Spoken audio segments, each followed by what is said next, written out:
Man overboard! If you were with us for chapter 6, you know that Jack got swept away by a giant wave. We don't even know where Annie is right now. All we know is that in pea soup, the boat started to rock. The squall was coming. Remember the big storm called a squall?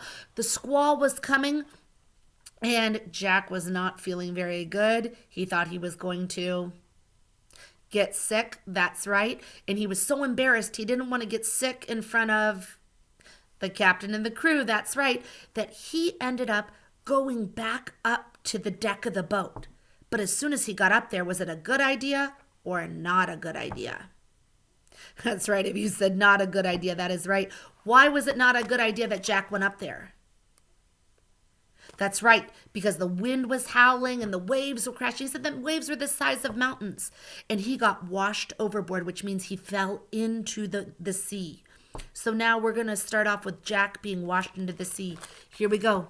Chapter 7, Help! Jack plunged down into the sea. The water was freezing cold. He bobbed back up to the surface, choking, coughing. The life vest kept Jack afloat, but the waves kept hammering him. Help! Help! Jack shouted. Thoughts of the 20-foot tiger shark and mysterious monster shot through his mind. Help! Help! He screamed. Jack heard someone else screaming. Help! It was Annie. She had been washed off the ship too. Oh man, this does not seem good. Jack flailed his arms and kicked his legs, trying to get to Annie. A wave lifted her up and tossed her toward him. But just as Jack reached for her hand, another wave pushed her past him, out of reach. The wand, Jack, Annie shouted. Use the wand. The wand, Jack thought. The wand of Dianthus. Where was it? In his backpack. He didn't have his backpack. Where was his backpack? Jack, the wand, Annie yelled. I don't have it, Jack shouted. His voice was lost in the roar of the storm. Jack kept flailing and kicking and trying to reach Annie. Jack felt his cork life vest coming loose. Another wave crashed over him, and one side of the vest slipped off his arm.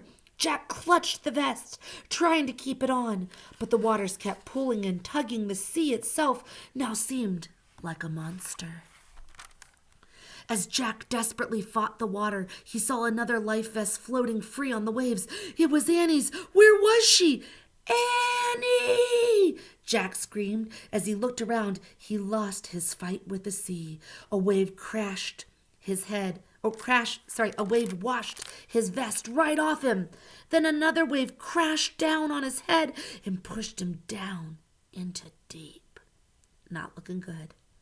Jack held his breath as he plunged through the black water. He thrashed his arms and kicked his legs, trying to get back to the surface. His head popped above the waves, and he took one deep gulp of air before another wave washed over him and he went under again. Jack kept kicking and trying to swim, but the fight to get back to the surface was too great. Just when he was about to run out of air, he felt something curl around his waist. Then he felt himself being lifted toward the surface. Jack's head popped above the water again. He opened his mouth and gasped for air. The waves were swirling and foamy, but Jack kept his head above them. Something around his waist was holding him up. Jack couldn't think at first. He was trying too hard to breathe. But then he saw something spreading across the water near him. It looked like a giant gray umbrella with dark spots all over it. Rising from the center of the umbrella was a huge, rounded head. It had yellow eyes with black pupils. Stretching out from the umbrella were tentacles, lots of tentacles, all connected by a thick web with double rows of suckers on each one. A giant octopus! Jack thought with horror. It was much bigger than the octopus they'd seen a long time ago, and this time a tentacle of the huge creature was curling around his waist. Help! Jack shrieked. He tried to pull himself free from the thick, rubbery arm. The giant octopus held him tightly. Jack looked around wildly. Where was Annie? So there's Jack. It's holding him above the waves. And there's Annie. It's holding on to Annie. There's the big head that looks like the umbrella, and the eyes, and the tentacles, and the suction cups. Oh my goodness. Jack! Annie shouted. Jack saw her. One of the octopus's tentacles had lifted Annie above the surface of the water, too. Jack's relief at seeing Annie was matched by his terror. We're caught! Try to escape! Jack kept trying to break free from the huge tentacle, but the more he fought, the tighter the grip of the octopus became. Don't fight him, Jack!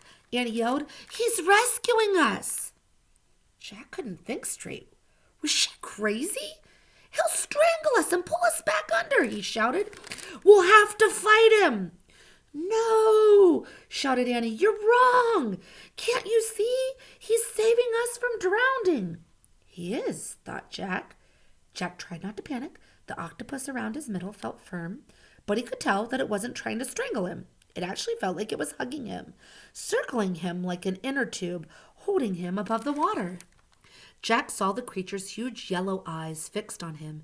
As Jack stared back into his eyes, he knew what Annie was saying was true. The creature wasn't trying to hurt him. Instead, the octopus looked concerned. He looked curious, too, even a little shy. Staring back into the eyes of the octopus, Jack found himself smiling. As he and Annie kept bobbing up and down with the arms of the octopus, all of Jack's fears vanished. This was the weirdest rescue he'd ever experienced. Hi, you, Annie said to the octopus. We come in peace. Jack felt so dazed he started laughing. Annie laughed too. Even the octopus looked amused. Their laughter was interrupted by the blare of a horn. Jack heard men shrieking and shouting. He looked up and saw the HMS Challenger heading toward them. I guess you'll have to wait for Chapter 8 tomorrow, mateys. Hopefully, we'll find out what happens next.